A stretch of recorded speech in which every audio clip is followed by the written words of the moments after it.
안녕하세요. 5월 16일 목요일 아침입니다. 말씀과 함께 새롭게 오는 소망의 아침을 시작하겠습니다. 딕 루카스는 마음속에 영혼을 소유한 사람이라면 결코 이 세상을 영구한 집으로 삼으려 하지 않는다라고 이야기합니다.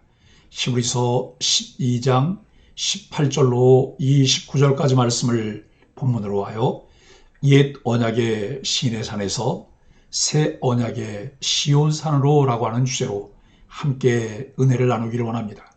율법을 받을 때 이스라엘은 두려워했습니다. 그러나 우리는 살아계신 하나님께 그리고 그분의 도성인 하늘의 예루살렘과 새 언약의 중보자 예수님의 때에 이르렀습니다.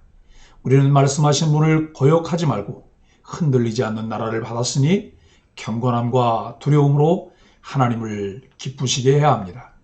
하나님 나라는 이미 시작되었지만 아직 최종 완성되지는 않았습니다. 이 세상 나라는 흔들리고 하나님이 정하신 때가 되면 완전히 무너집니다. 하나님은 우리에게 흔들리지 않는 나라, 절대 망하거나 사라지지 않는 나라를 약속하십니다. 자기 중심적인 눈은 현재 기쁨과 만족에 집착하지만 영원한 하나님의 나라를 바라보는 눈은 미래에 주어질 기쁨과 만족을 생각하며 믿음으로 오늘을 살게 합니다. 그러므로 우리는 오늘 어떤 눈으로 무엇을 보고 있는지 점검해야 합니다. 하나님 나라를 믿음으로 받는 일은 결코 내일로 미루면 안 됩니다. 오늘 본문 18절로 24절은 기로에 서 있는 하나님 백성을 다루면서 시내산에 머물러 있는 백성과 시온에 이른 백성을 대조하면서 설명합니다.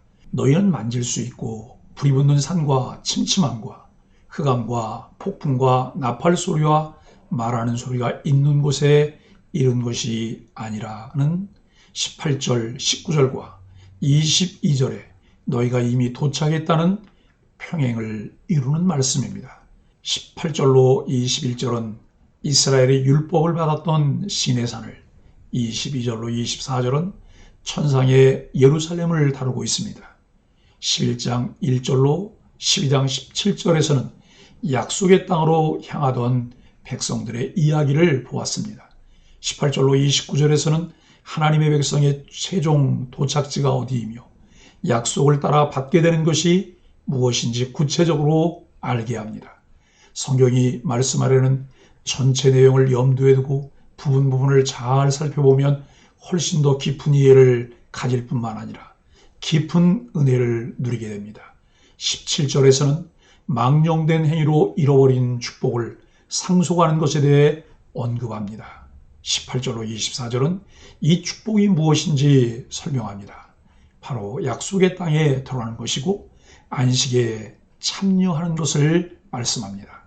곧 우리와 우리 공동체가 새롭게 창조되는 것과 우리가 통치권을 가지고 그리스도와 함께 나라를 통치하게 되는 것이 축복입니다. 이 땅에 사는 동안 하나님의 주권과 통치에 순종하여 하나님의 나라를 누리는 것과 새 언약의 시온산에서 누리게 될 하나님의 나라를 말씀합니다. 하나님의 대리 통치자로서 흔들리지 않는 나라를 받는 것, 즉 통치권을 받는 것이 축복입니다. 우리는 기도를 통해 이 통치에 참여합니다. 또한 의의 상속자로서 의로우신 하나님의 대리 통치자로 살아가는 것이 우리의 사명이고 축복입니다. 이 축복을 버리는 자에게 주어질 심판은 큽니다.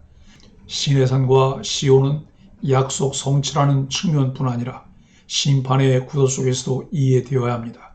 지상의 시내산에서 심판이 컸다면 시온에서 하나님의 말씀을 버린 자에게 닥칠 심판은 얼마나 더 크겠습니까? 이러한 설명은 성도가 구원을 이룰 수 있는가라는 신학적인 차원의 의미가 아닙니다. 오히려 배교하는 성도들이 엄연히 존재하는 현실 속에서 배교의 유혹을 받는 성도들에게 주어진 말씀입니다. 즉 한때 교회에 몸담았고 신앙생활을 했던 이들이 배교하는 현실에서 그들에게 주어질 심판이 크다는 것을 강조하는 내용입니다. 히브리서 기자의 이러한 언급은 목회적 관점에서 그들을 향한 경고와 권면을 함께 담고 있습니다. 18절로 21절은 두려움 속에서 받은 옛 언약입니다. 모든 시대에 옛 언약은 두려움 속에서 체결되었습니다. 히브리서 기자는 이스라엘 백성이 시내산에서 율법을 받던 상황을 언급합니다. 시내산을 불이 붙는 산, 침침함, 흑암, 폭풍 등으로 묘사해 죄인이 접근할 수 없는 거룩한 공간이었음을 상기시킵니다. 하나님은 당시 시내산에 사람과 짐승의 접근을 금하셨습니다. 하나님 임재를 알리는 나팔 소리가 울리자 백성은 두려움에 압도되고 모세조차 두렵다고 고백했습니다. 하나님과 직접 대면하기 두려웠던 백성은 자신들에게 직접 말씀하시지 말 것을 간청했고 이에 모세가 중재자가 되었습니다. 옛 언약의 백성은 반드시 제사장을 통해 하나님께 나아갈 수 있었지만 우리는 예수 그리스도께서 단번에 영원히 온전하게 완성하셔서 예수 이름으로 하나님께 직접 나아갑니다. 이스라엘과 언약을 체결하기 위해 하나님이 시내산에 강림하셨을 때 나타난 현상은 백성에게 마음 가운데 하나님에 대한 두려움을 갖게 했습니다. 하나님을 아는 바른 지식을 통해 성령님은 우리로 하나님을 경험하게 합니다. 하나님을 경외하는 경험을 하게 하실 때 겸손히 하나님 앞에 엎드리게 됩니다. 참 하나님을 경험하게 될 때 바울이 디모데후서 1장 7절을 통해 말씀하는 것처럼 막연히 하나님을 두려워하지 않습니다. 능력과 사랑과 절제하는 마음을 갖게 하십니다. 22절로 29절은 하나님의 도성 시온산을 말합니다. 새 언약은 천상의 예루살렘인 시온산에서 체결되었습니다. 시온산에는 천사들, 장자들, 의인의 영들, 속죄를 완결한 그리스도의 피등이 있습니다. 성도는 그리스도의 말씀에 순종해야 합니다.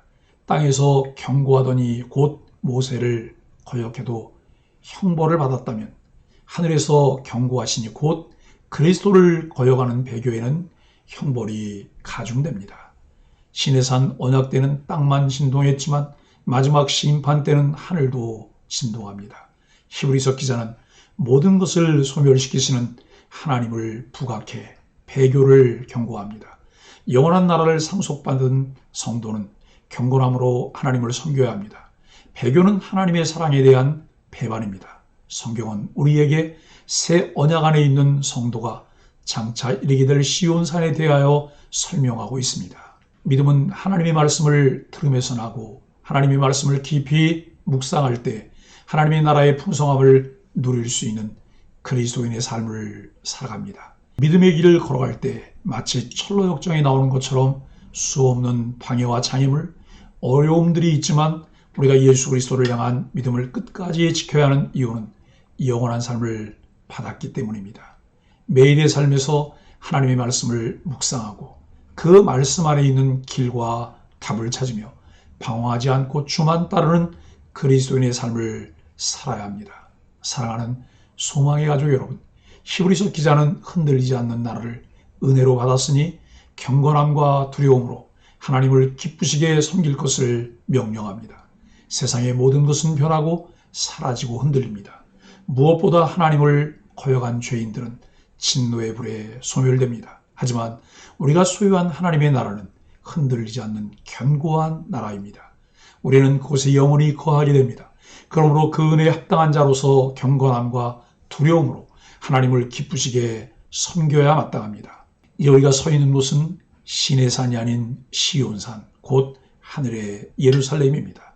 우리는 새 언약의 중보자이신 예수님을 통해 모든 신령한 은혜를 누리게 되었습니다. 그러니 마땅히 새 언약 백성으로서의 범사에 경건함과 거룩한 두려움으로 하나님을 예배하는 자들이 되어야 합니다.